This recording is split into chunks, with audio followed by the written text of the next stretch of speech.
마태복음 14장에 보면은 예수님이 갑자기 제자들을 재촉해서 배에 태워오시고 저 갈릴리 저 건너편으로 가게 하여 주십니다. 왜냐하면 이 오병이어의 표적을 다 보여주셨는데도 불구하고 사람들이 예수를 구주로 보지 않고 있습니다. 단지 어떤 능력자, 선지자 정도로만 생각을 했기 때문에 왕으로 삼으려고 했었죠.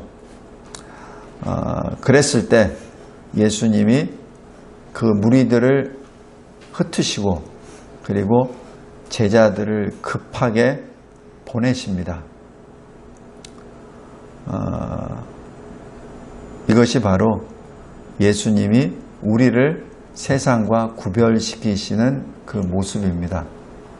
우리는 때에 따라서는 세상 사람들이 가는 길로 가끔가다 쫓아가기도 합니다. 머리로는 아니라고 하면서 세상 사람들이 많이 가면 거기에 귀가 쏠깃하고 눈이 쏠깃하고 마음이 이끌려서 그쪽으로 가버리죠. 또 어떤 때는 내 감정이 또 치우치다 보면 어떤 때는 내가 처한 환경이 나를 온전히 주님 앞에 서지 못하게 했을 때 세상 무리와 같이 달려가게 되고 있습니다. 이때 우리를 구별시키시고 우리를 보호해 주시는 분은 주님이십니다. 주님은 마태복음 14장 22절에 즉시 재촉하사 이렇게 말합니다. 즉시 자칫 잘못하면 제자들이 이 무리들과 같이 착각을 해서 예수를 왕으로 세우려고 하는 거기에 부안해동할까봐 즉시로 역사하십니다. 그리고 예수께서 직접 무리를 보내십니다. 이 수많은 남자만 5,000명을 어떻게 보내시는지 그거는 기록이 없습니다. 여기서 예수님의 초자연적인 역사가 위험이 나타나지 않았나 생각이 듭니다. 그 누구도 예수님 앞에 그 위험 앞에 머리를 들고 우리 왕이 되어주세요라고 말을 감히 하지 못할 상황이 되게 되었다는 것을 의미하죠. 이렇게 주님께서는 우리를 늘 세상과 구별시켜 주십니다. 우리의 인생 여정에서도 마찬가지입니다. 우리가 어떤 유혹과 미혹을 받을 때 늘 우리는 말씀으로 달려나아가죠. 그 말씀은 주님의 말씀이요 주님의 음성입니다. 그래서 우리는 그 말씀에 따라 순종하고 말씀에 따라 가시죠. 그래서 주님이 이스라엘 백성들에게 하신 말씀, 너희도 거룩하라. 내가 거룩하니 너희도 거룩하라. 내가 누군지 아느냐? 너희를 애굽 땅에서 세상에서 인도하여 낸 너희의 하나님이시라 라고 말씀합니다. 애굽 땅에서 인도를 받은 자가 다시 애굽으로 돌아가는 것을 막기 위한 그런 말씀이죠. 그 말씀이 우리에게는 말씀과 기도로 그 길을 걸어갈 수 있다고 디모데전서 4장 5절에 그렇게 말씀합니다. 그리고 그 주님은 우리를 위하여 계속 기도하십니다.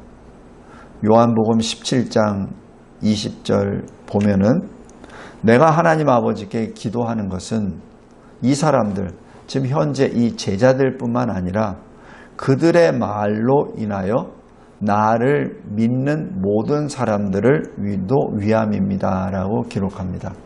그래서 예수님은 우리를 위하여 지금도 기도하고 계신다는 것입니다.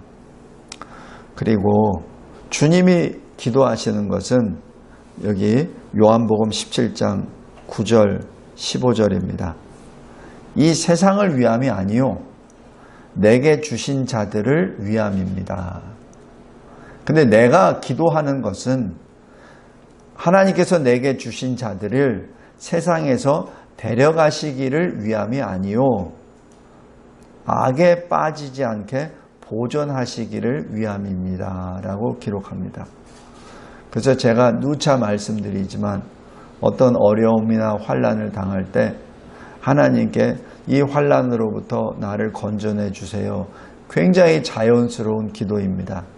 그러나 하나님께서는 때로는 그 환난에서 그냥 내버려 두시는 듯 하기도 하고 우리들의 기도를 듣지 아니하시는 것처럼 느껴질 때가 있습니다.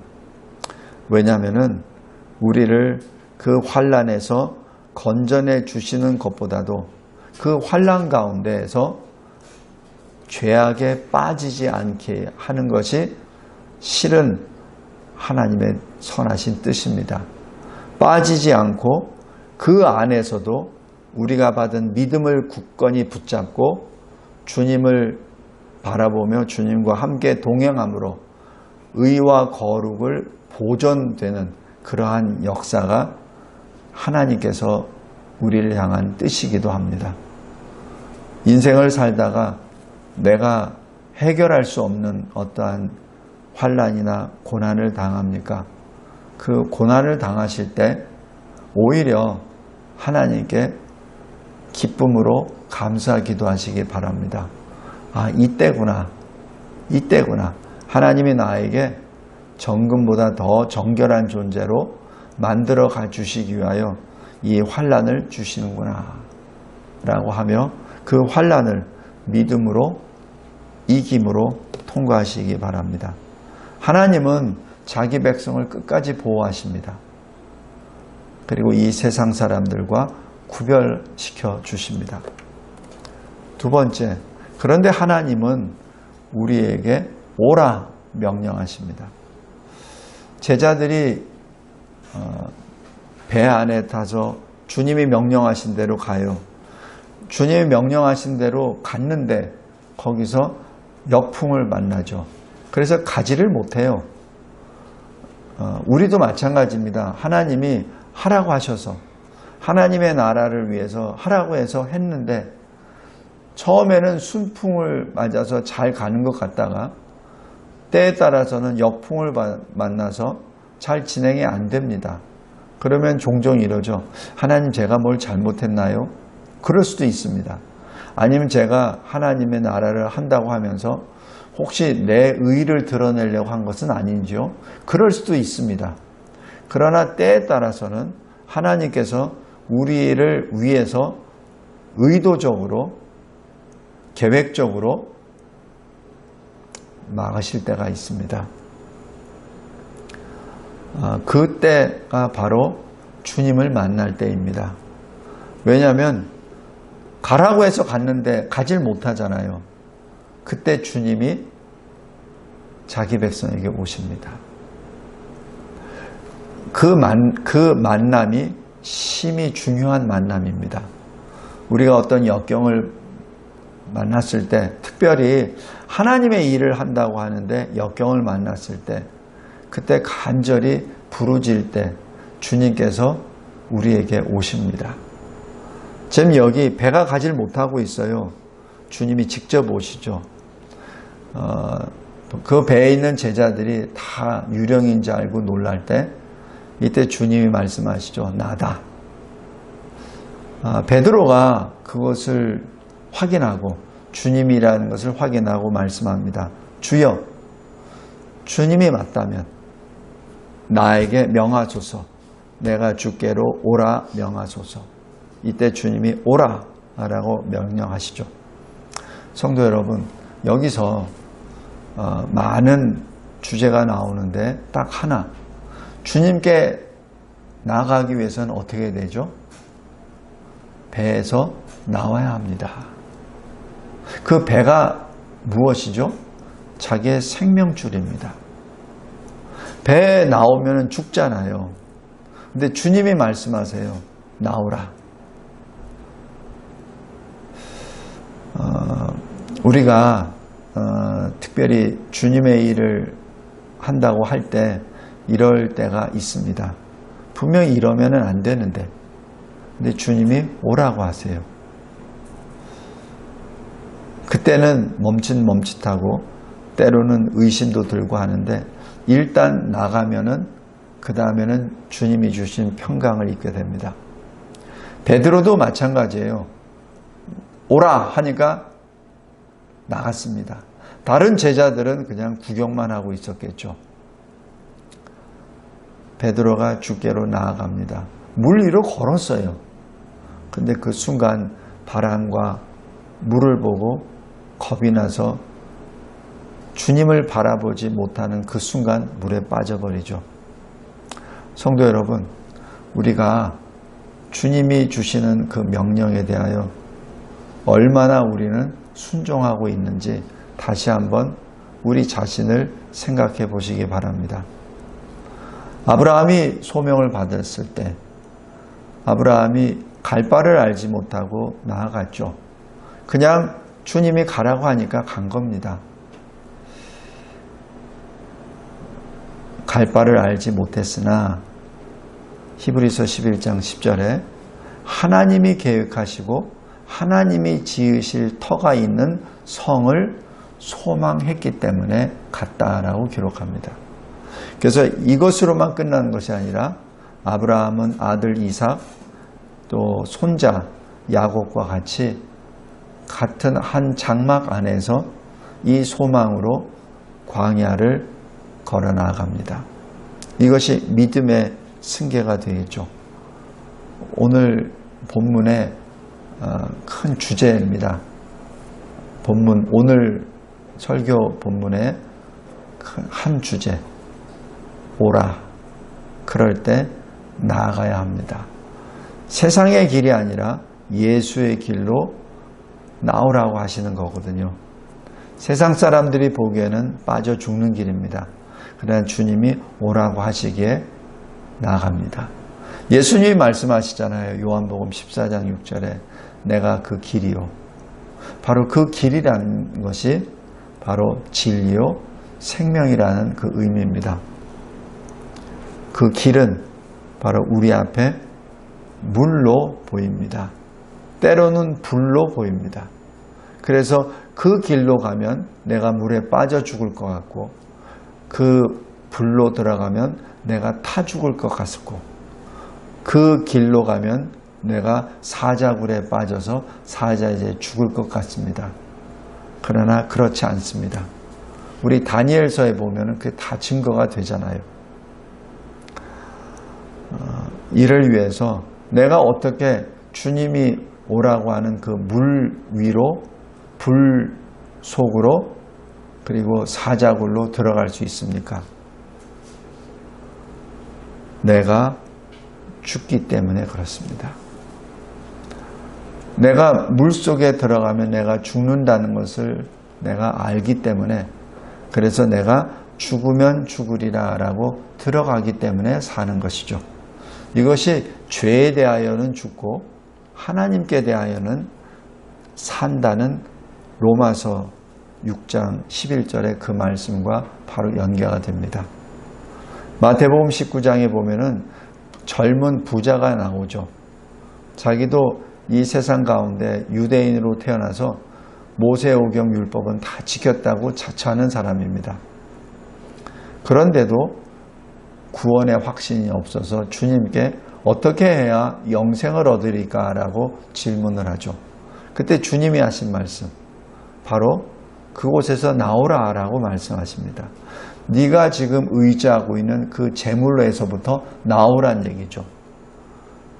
네가 생명으로 여기는 그 재물을 가난한 자들에게 다 주고 나에게 오라라는 그 말씀입니다. 똑같은 말씀입니다.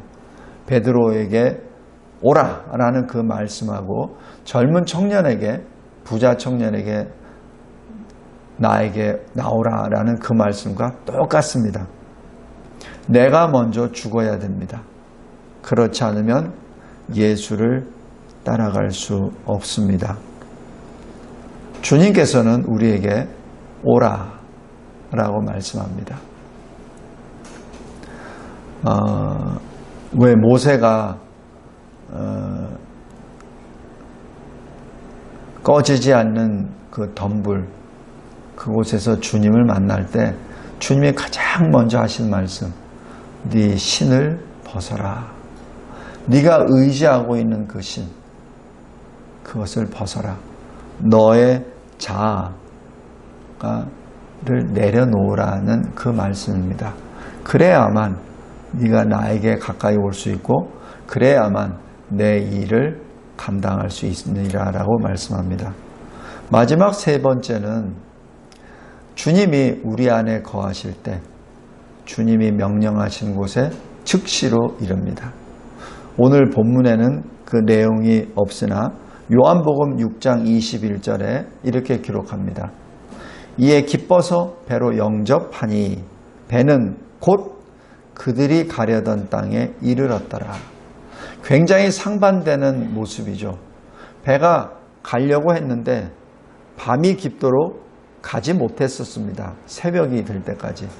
그런데 예수님께서 들어오시자마자 즉시로 그들이 가던 땅에 도착했다는 얘기죠. 이게 무슨 말씀이죠? 그냥 사도 요한이 급하게 기록한 겁니까?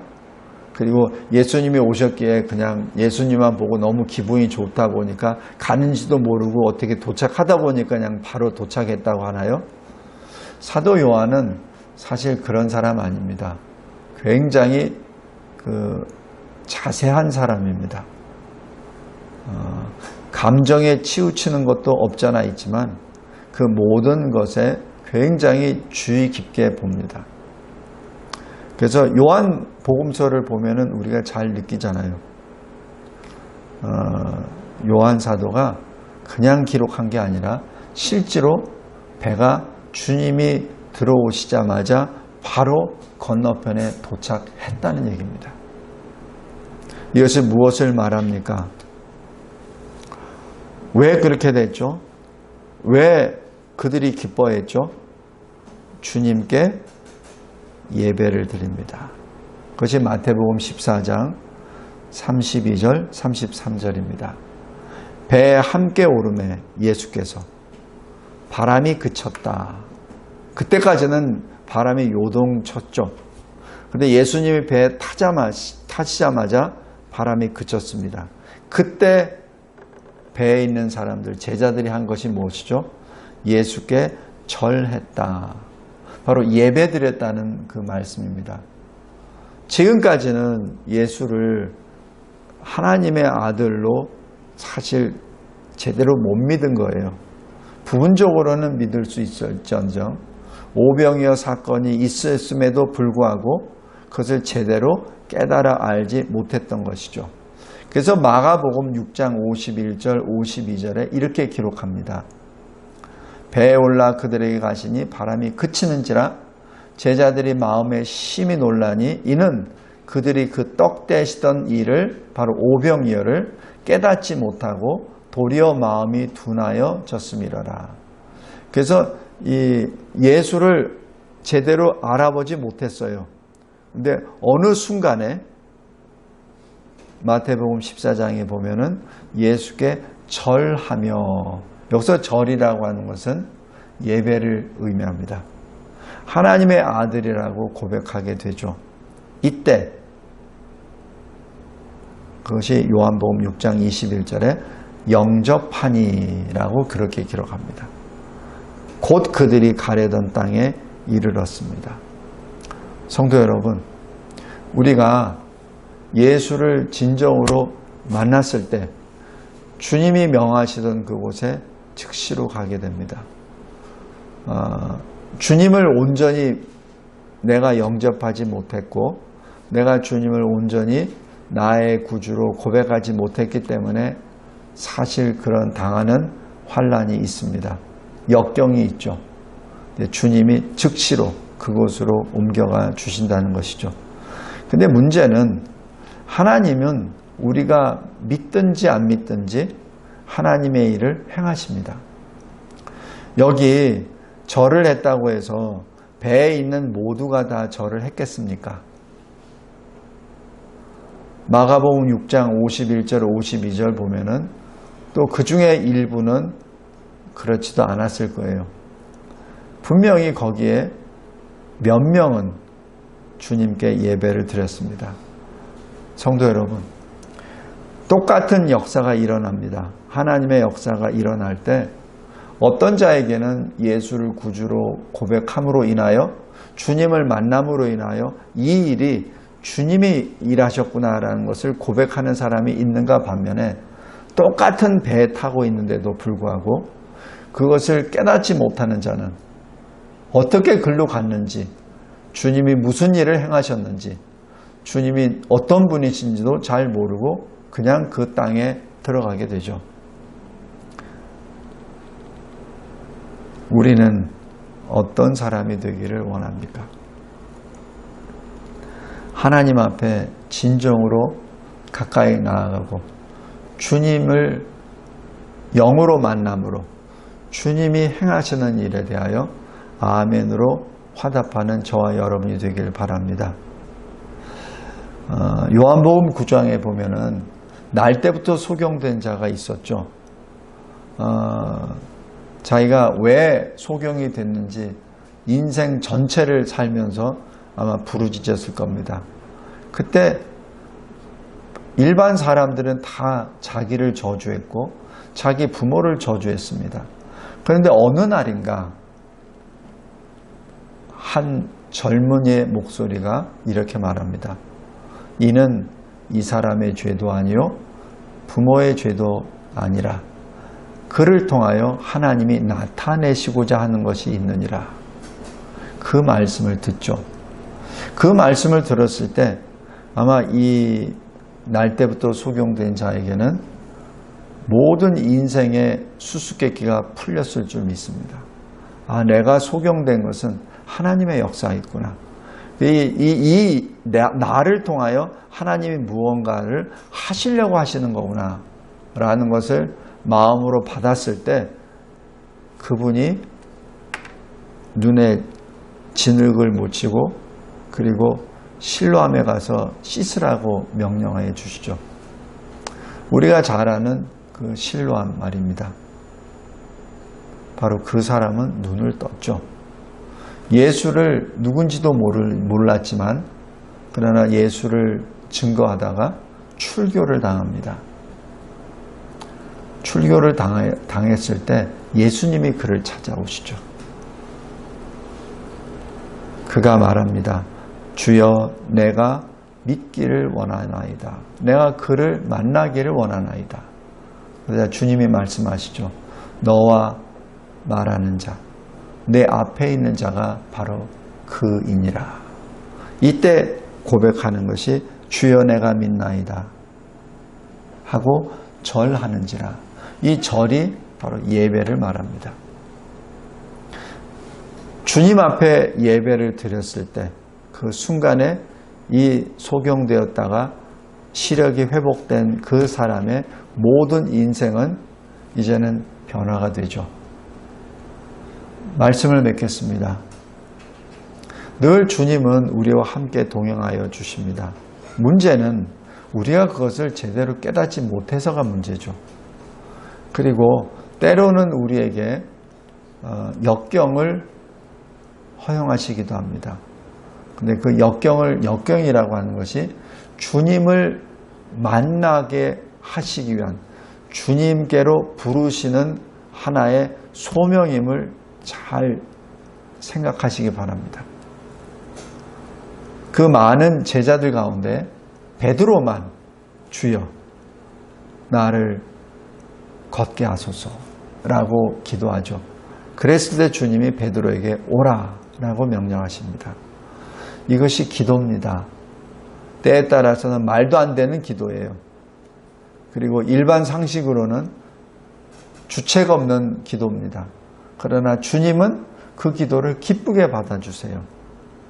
왜냐하면 베드로가 순전히 주님을 믿기 때문에 너무 반갑고 너무 감사하고 너무 기쁘기 때문에 주님께 가려고 한 것이거든요. 주님은 그것을 기뻐하십니다. 우리 이러한 어린아이와 같은 마음으로 주님을 찾읍시다. 그리고 주님께 부르짖읍시다. 그리고 주님이 하시라는 그 말씀에 따라 순종하며 나아갑시다. 그랬을 때 나로 말미암아 우리로 말미암아 우리와 함께 있는 자들도 주님을 만나게 되죠. 우리와 함께 있는 자들도 주님이 가라고 하시는 그곳에 즉시로 갈 수 있습니다. 이 마지막 때 주님을 만나고 또 여러분을 통해서 여러분 옆에 있는 분들도 함께 주님이 가라 명하시는 곳에 즉시로 이르는 그러한 은혜의 시대, 은혜를 체험하고 증거하는 저와 여러분이 되시기를 주 예수 그리스도의 이름으로 기도합니다. 감사하고 감사합니다. 주님이 주신 이 말씀이 우리에게는 감동입니다. 그리고 우리가 얼마나 믿음이 연약한 존재였다는 것을 또한 깨닫게 해주시는 또한 모습이기도 합니다. 주님, 더욱더 굳건한 믿음을 허락해 주시옵소서. 주님의 영광의 얼굴을 배우게 하여 주시고 또 주님을 만나는 것이 그 자체가 너무 기뻐서 주님 오라 명하여 주시옵소서. 주님 주의 영광의 얼굴을 보게 하여 주시옵소서. 라는 베드로의 고백과 모세의 간절한 기도가 우리 입에서 마음에서 터져나오게 하여 주시옵소서. 예수 그리스도의 이름으로 기도드리옵나이다. 아멘.